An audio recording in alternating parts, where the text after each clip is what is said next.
All right, my friends. Well, I'm very excited to be here today with my friend Carolyn. Carolyn, welcome. I don't know what I'm welcoming you to, but good to see you. It's good to see you too, Chris. Thanks for having me on your platform and your space with your followers.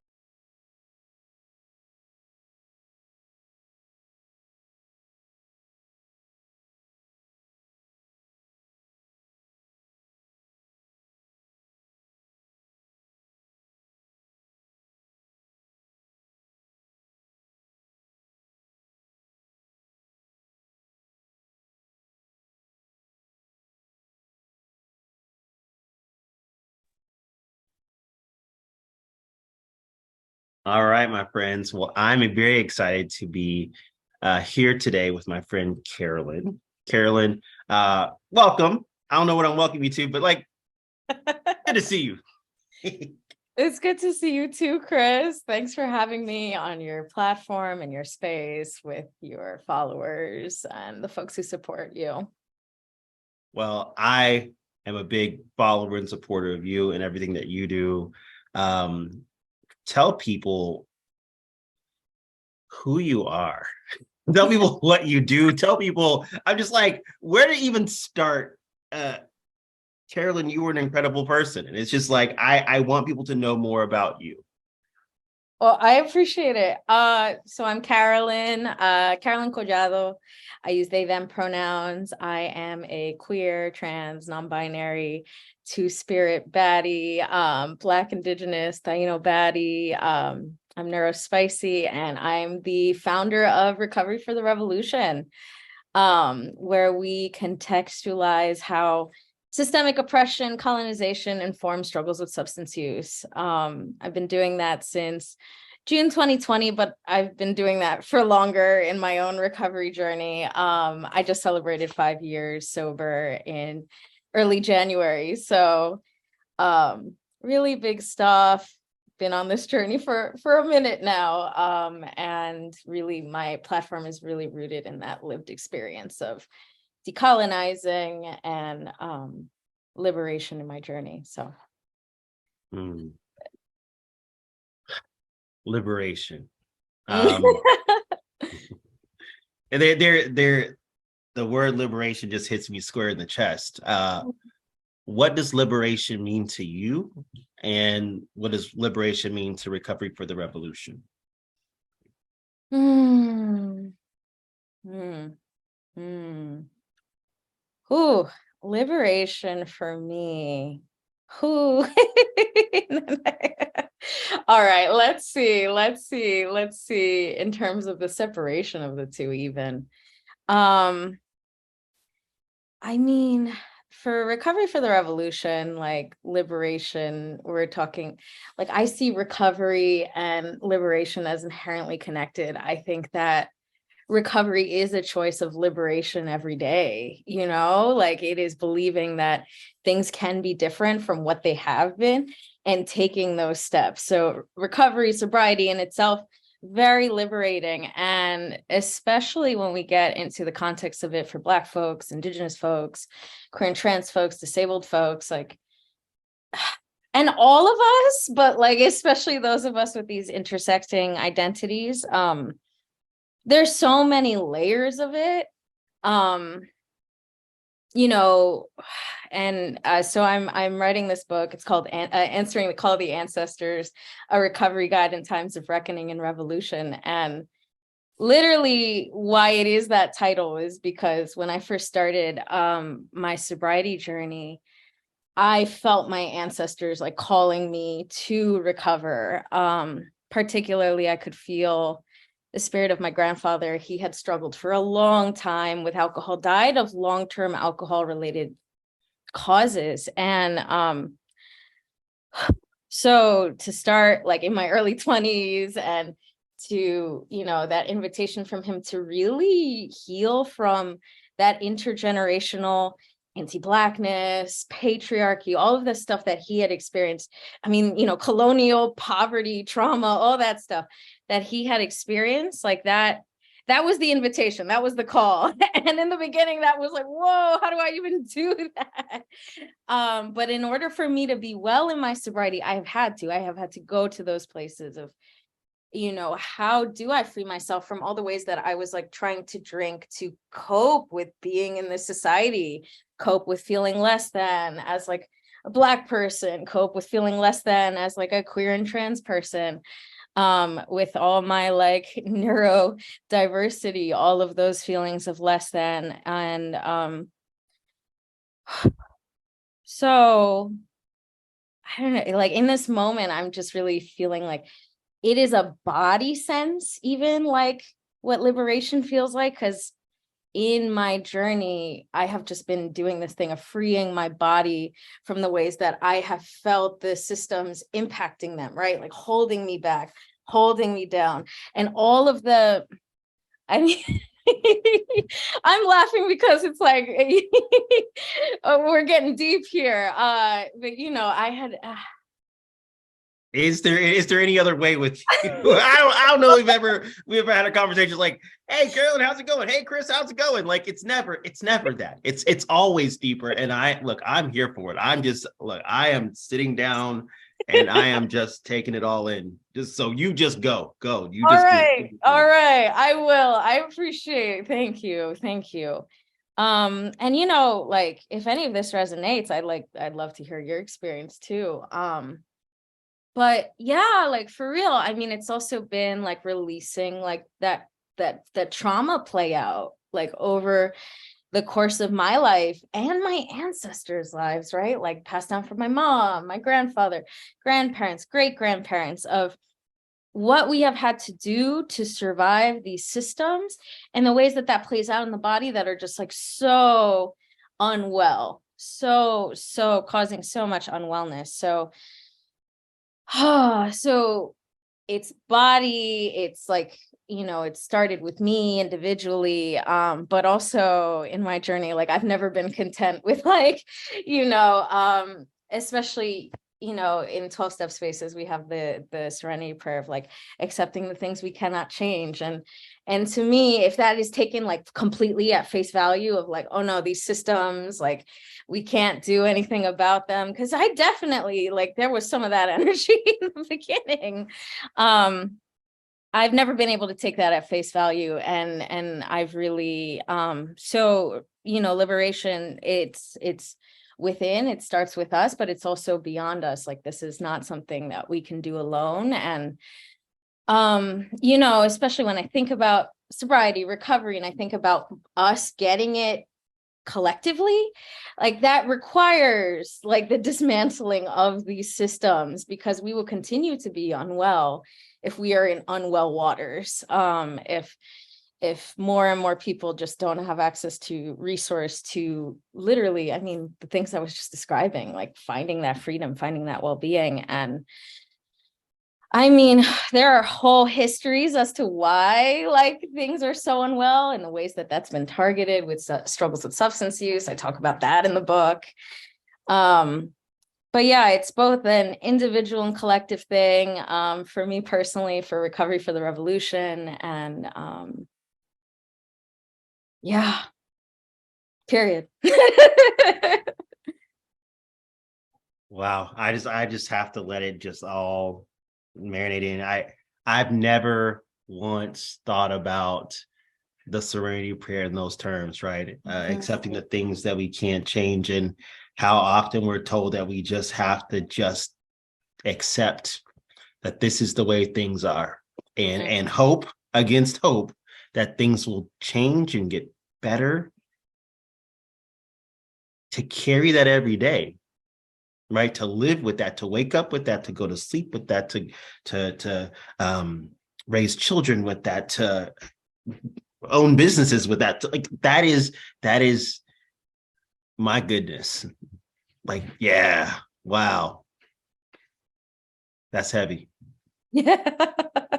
Yeah. And that's why I'm writing this book, right? Because I'm sure I'm not the only one who like was looking for that kind of thing of like, okay, so you're asking me to be sober, or like I'm wanting to be sober. My ancestors want me to be sober. And you're telling me that like the best I can do is to accept these circumstances with all that I am, with like how I'm going to have to navigate the world on a daily basis. And there's no support, there's no solution other than, I mean, of course, you know, there's resources and things. But yeah, you're not really giving me the support that I need to feel like I can do this. So that's why I'm writing this book, because I want folks to feel supported. I mean, yeah, we need support if we're going to try to do this, to answer the call of our ancestors, you know? Absolutely. I think the support piece is something that is so instrumental and is so missing. And I really think when you told me that you were writing the book, I was really excited about this, because in my whatever's inside of here, right? Whatever's inside of these bones, I recognize that this was something that has been needed for so long. People have needed this. I think we've longed for it without having the language to express that longing. And here you are, presenting this to the world. Is there anything specifically about the book writing process that you want to share with us? What is it like to put something together? Just again, just so the gravity of it just seems like it's a lot. It is a lot. It is. I mean, and this is like lived experience, right? This is not like projecture from, I don't know, like this is born of lived experience. I have definitely I've studied somatics, colonization, trauma, like all of these things, but like it is, and like ancestral spiritual practices of my lineages, but like this is here. So it's a lot emotionally. There is, you know, really beautiful moments of feeling like, wow, yes, I am in the process of creating this thing that like we so need. And then there are moments of just like grief. There are moments like writing the history parts is there's a grief there, because I often, like, you know, it's like holding this history and feeling like people in these spaces like don't know this history. And so, you know, it's without context. So we're continuing to operate without context. And that has historically felt pretty lonely for me. Yeah, you know, when it comes to the amount that I'm asking for, even doing this campaign, like I'm asking for this money to finish writing this book, that I can be well, because this is like an intensive process that is in my body, and that I'm going to need help through. So, you know, to pay like a queer trans like BIPOC editor and cover artist, like supporting other folks who support me in being well and being able to really birth this thing. So yeah.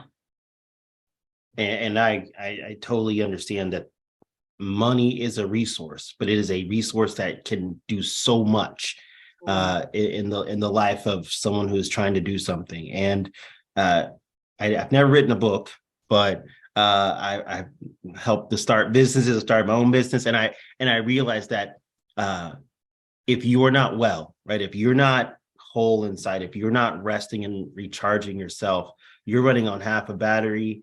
And even if you intend to do good, you can still do harm. Like that's the unintended consequence. So I just want to, before we even talk about what the ask is and what you're kind of how you're approaching this, I just want to frame it that way, that you could do this in a way that's a dishonor to who you are, a dishonor to the call that you answered. You could do all of this in a way that exploits you and the people around you, right? And I'm so just impressed and just overwhelmed that you are choosing to do it in this way. It is just the best honoring of everything that you just talked about, all that whole journey, that whole history. I get, the second you said, I was like, I get it. So tell people how you want to go about this, and how you want to use the resource of money to do this in a way that keeps you well. Well, thank you. And also friendly invitation to whenever you feel called, write a book. Oh no, no. Can't be me. Can't be me. Can't look, Carolyn, you do you. I'm proud of you. Can't be me. No, that's why I asked, because I feel like it's labor, and it's a labor of, I mean, it's a different kind of labor, right? It's the labor that can only be born out of your own breath, your own energy, your own, like, it's just not washing dishes, or flying I mean, across the country, making mocktails like that. This is a different kind of work. This is a different kind of labor. So yeah, thanks, but no thanks. listen. And all the same, I appreciate that you share your story too. Like we need it. So money, resource. I mean, while you're talking, I'm just thinking about too, like mental health and money. And I think about that too. And I think about like my recovery praxis. Like we do need redistributed resources if we want more people to be able to get this thing, like collectively, that is needed. Because I mean, how many times has my mental health been in the toilet? Like trying to do this work, I mean, like, I don't know when I'm like, can I pay this rent? I don't know, maybe, and I don't want that to delay this book. I don't want that to be a worry. And like I know too, like experiencing that for myself, like that is something that then I can I can hopefully encourage and support. Like there will definitely be parts of the book that talk about praxis and talk about that resource redistribution. So having experienced it personally, like being able to offer that as a suggestion for other people's recovery and sobriety processes, like redistribute funds so more of us can be well, so more of these things can come into play. Because I mean, Chris, you know how it is, like Black folks, queer and trans folks, like struggle, like there is more barriers to entry when it comes to this, to getting this on this like sobriety, sober curiosity recovery path. So yeah, I mean, the money will help support me to finish. And then we have wonderful stretch goals. So I'm a drag performer, hence the like shiny today. Wanted to bring out the sparkles. And that's part of it too, right? I am part of a community of queer, trans, Black, and Indigenous and people of color here in DC. And and you host, like you have a bar, like you are creating like a pleasure, sober, fun, connective space. And we need more of those. And especially in queer and trans community, and especially among Black and Indigenous queer and trans folks, because the thing is, we don't own the means of production of our own spaces oftentimes. Like it is like the capital and all of that. So one of the stretch goals is a drag book tour. I would love to come to Silence Bar for the drag book tour. And to hire queer and trans, Black, Indigenous, and people of color across the country, wherever we go, to perform and pay them at a thriving rate, because we do not get paid enough. And that's part of it too, right? So thinking about the capital so people can be well, so we can continue to do art, so we can continue to have community thriving. Like there's so much that resource can do. Yeah. I dig it. I totally dig it. I think that it is, again, just incredible to watch you ask for what you need and to use the resource of money to help to liberate yourself, so that you can liberate your schedule, rather, so you can do these things, and then you can help others, and you can sow into these communities, which are historically, right, the last to receive anything as far as resources go. And each of those communities has done an incredible job with working with the limited amount that they get, right, that we get, that is this is an opportunity to really for people to put their money where their mouth is. I feel like a lot of times people say, right? People say, look, I may delete all this, Carolyn, because I'm about to say something. I'm about to say something. This is what you do. This is what you do, Carolyn. You, something about you just makes me feel safe enough to say what I want to say. Thank you. So I may delete out all this, cut, but whatever you need to do, Chris, whatever. But I'll say this, that we often say that we care about these communities, that we want to live in a world where people are free enough to do the things they need to do, but we will not fund people to do those things in the way that they do. And I believe that what you're doing is so revolutionary, pun intended, because any new enterprise always requires some sort of exploitation normally, right? And if you're not exploiting someone, you're exploiting yourself, right? As an entrepreneur, you're grinding, you're hustling, you're losing sleep, losing time with your family. And I just think that it's incredible that you are using the money as a resource so that you don't have to exploit anyone, including yourself, right? Now, so that the opposite is happening, that you're able to sow into those communities, you're able to like give life and energy to those communities. I think that is just really, really remarkable. And that's why I wanted to have this conversation and want to have it recorded. I'm not going to take this out, but I'm just like, it's just really good.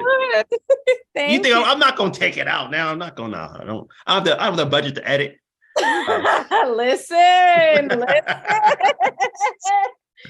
I appreciate that mirroring, because I mean, it's all done very deliberately. And I can't forget, I mean, the campaign has been a whole effort and a half.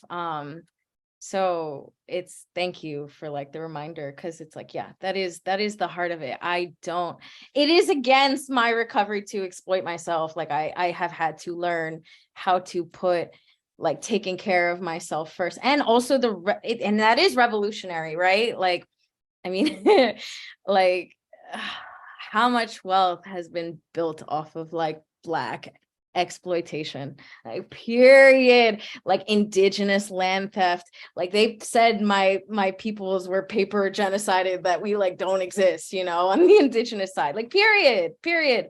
How much wealth. So for me to be like, okay, how do I make sure that I'm well? How do I prioritize that? And how do I have the belief that I can have that? And quite frankly, like the audacity, oh man. And getting into, in the book, like I talk about how much empire, intergenerational wealth has been built off of, especially like we're talking about rum in the Caribbean, rice production, which like also alcohol, rum too, in like the Southern United States, South America, like sugar. Empires have been built specifically if we're talking about this lane of work.